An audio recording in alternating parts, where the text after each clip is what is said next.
The storm was merciless that night. Rain lashed the narrow streets, and the wind howled through broken alleyways.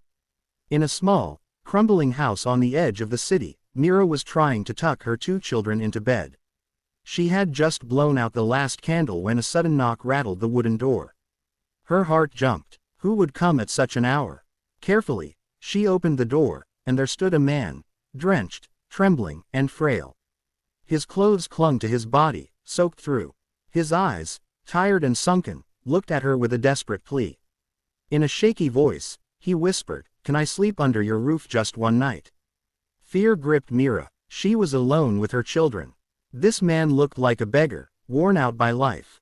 She considered refusing. Yet something in his voice, something in his weary eyes, stirred her compassion. Against all odds, she nodded. "Come in," she said softly. She laid an old blanket in the corner of the room and offered him a space on the hard floor. Her children peeked at him nervously, whispering questions.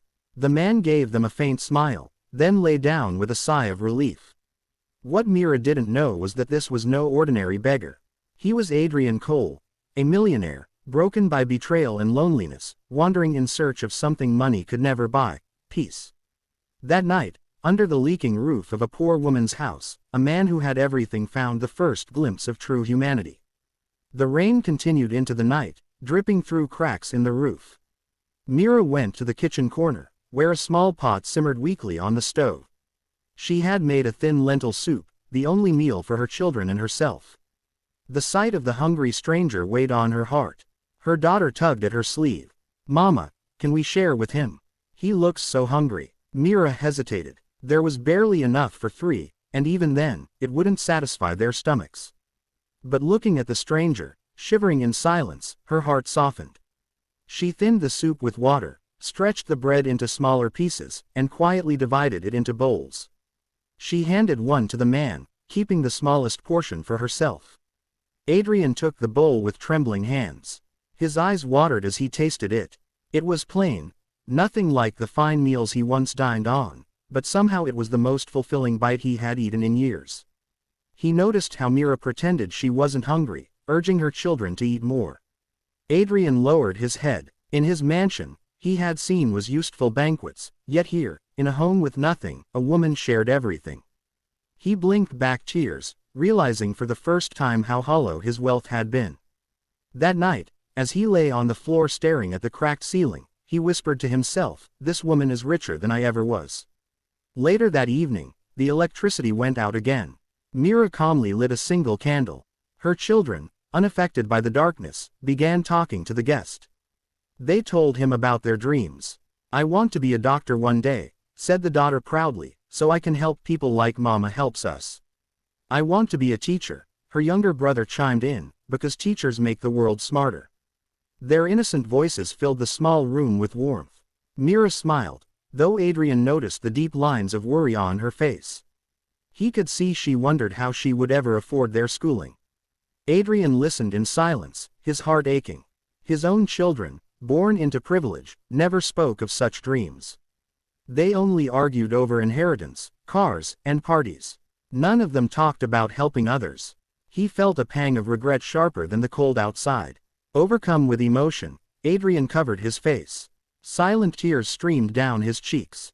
He whispered so softly no one heard, "I wish my family loved me like this." The candle flickered, casting shadows on the cracked walls, but for Adrian, it lit something he had long lost: hope.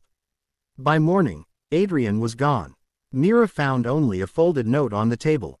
"Thank you for sheltering me. You gave me more than a roof. You gave me a home for one night." She kept the note safely, though she didn't understand why the words touched her so deeply. Weeks passed, and life returned to its struggles. Bills piled up, and Mira continued working odd jobs to feed her children. Then one afternoon, black cars pulled into her narrow street. Neighbors gathered, whispering in shock as men in suits stepped out. Fear clutched Mira's chest when they knocked. She thought she was in trouble. But when the car door opened, her breath caught. Out stepped the very same man she had sheltered, but now dressed in an elegant suit, his presence commanding. The neighbors gasped, recognizing him instantly: Adrian Cole, the billionaire. Mira's children ran to her, clinging to her skirt. She froze, unable to speak. Adrian walked toward her with tearful eyes. The world saw him as a powerful man. But here, at Myra's door, he was humbled, almost fragile. Before the crowd of onlookers and flashing cameras, Adrian did the unthinkable. He fell to his knees on Myra's doorstep. "You saved me when I was lost," his voice cracked, "when I had nothing, though I owned everything. That night under your roof, it gave me back my humanity." Gasps echoed through the street. A billionaire, one of the richest men in the city, was bowing before a poor single mother. Tears streamed down Adrian's face. Myra's own eyes filled with tears. She bent down, gently trying to lift him.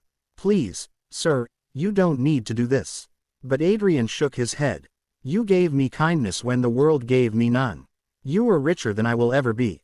Neighbors whispered in awe. Reporters scribbled notes. Children watched silently. The image of a man of immense power weeping at the feet of a poor woman would remain etched in their minds forever. For Mira, it was overwhelming. She had simply opened her door. Yet somehow, that small act had changed a man's entire life. In the weeks that followed, Adrian returned again and again.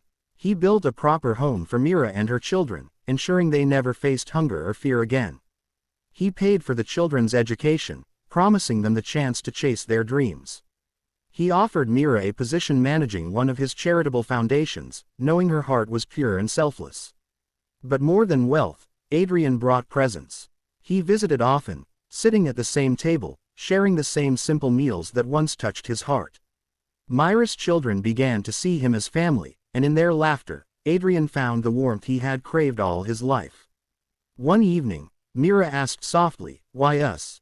Why did you choose to stay connected with us?" Adrian smiled, his eyes glistening. "Because one night under your roof gave me the richest sleep of my life.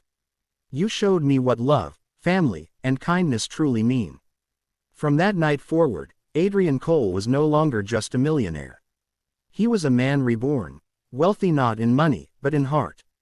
And Mira, who once worried about surviving each day, discovered that her kindness had rewritten her children's future, and the heart of a broken man.